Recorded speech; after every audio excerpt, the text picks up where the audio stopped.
Of course, you want to shine at the vetting exercise, at the approval hearings, and chances are that you will pass based on the political leaning of Parliament.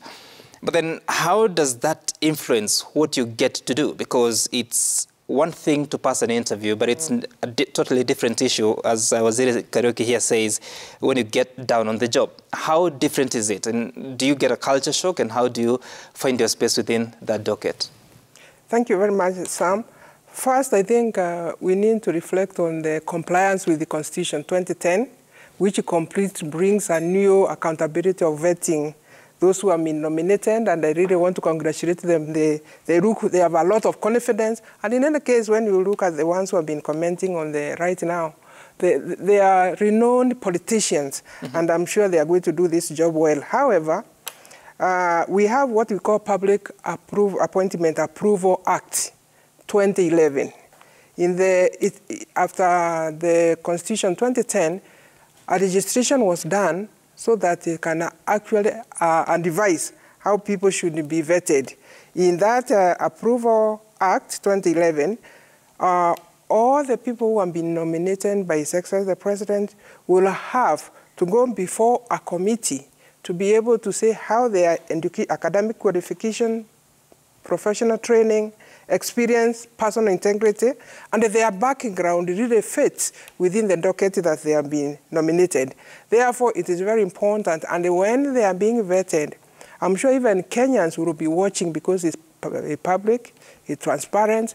It gives a Kenyan an opportunity to know the nominees of the Cabinet Secretary, their background, what they can do to help His Excellency the President. Therefore, I would ask all those who are going to be vetted to get hold of that registration, go through it as they prepare for vetting. At the same time, they will be asked various questions so that the committee understands, are these people suitable for the docket they have been appointed? There will be also public participation, which is a requirement of the Constitution 2010. And anybody, from my experience, is anybody when we are vetted, any Kenyans can write to the clerk and actually raise issues.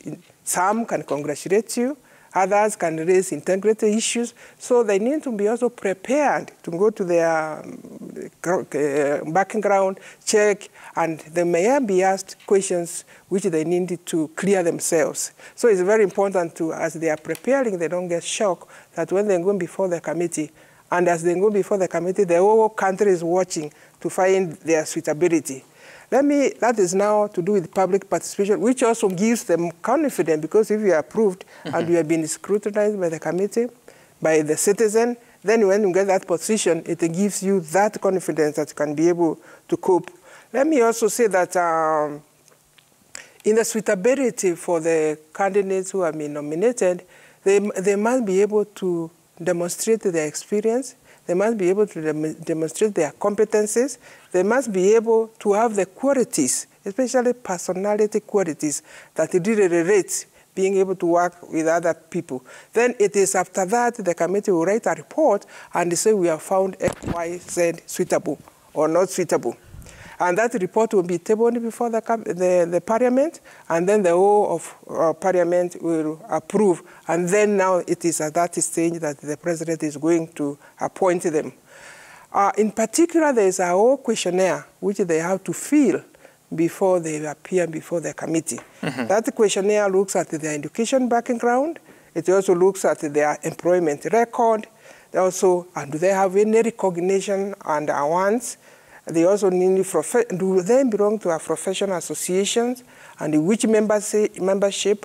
Sometimes they might even want to see, have you contributed in terms of publishing, kind of, so that they know your experience.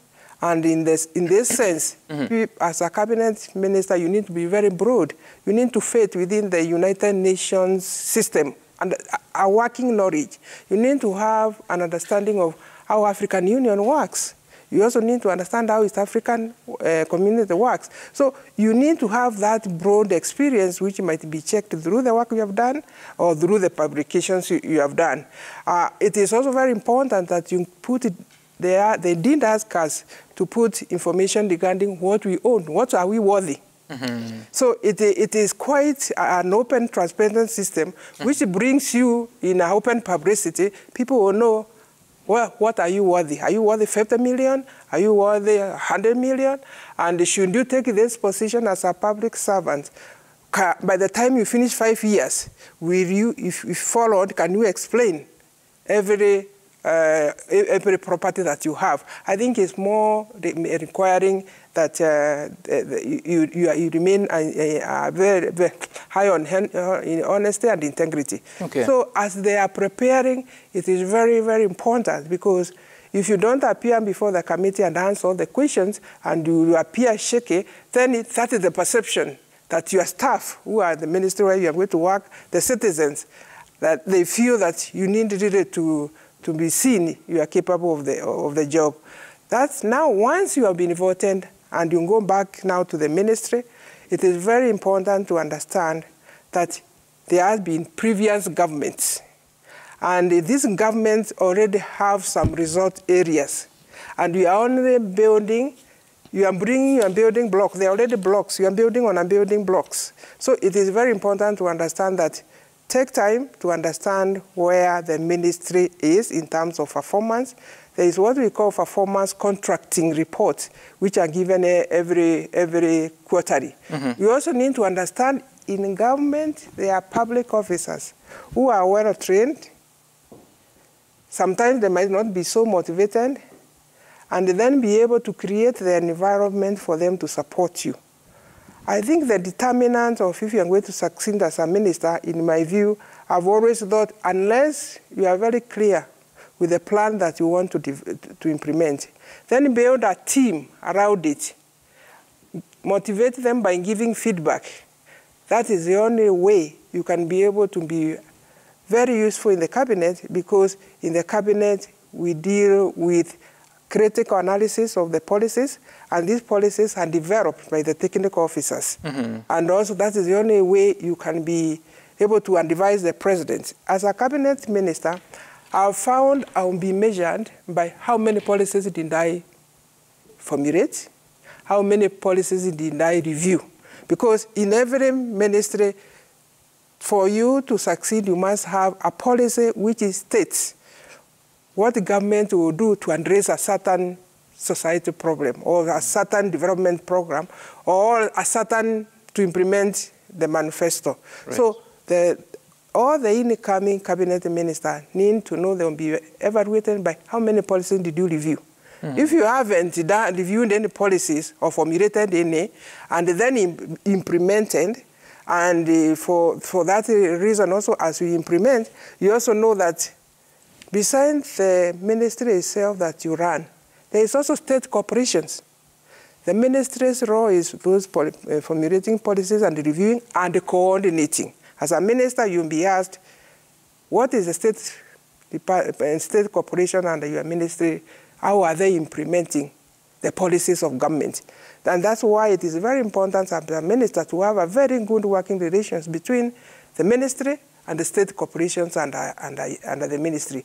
Because it is the state corporations that implement the policies of government. For example, in my ministry public service, I have Kenya School of Government. The Kenya School of Government deals with the training and development of public servants. So I cannot be very far away from what is happening in the public service.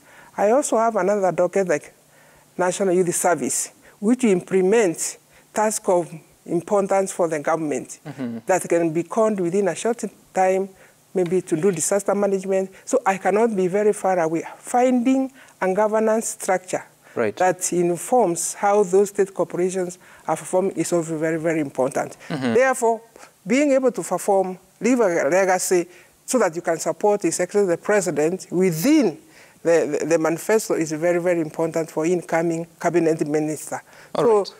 Being knowledgeable, also being very clear with the plan and the targets and the key result areas at per ministry is very important. Yeah. Very important. And let's listen again to some of those nominees.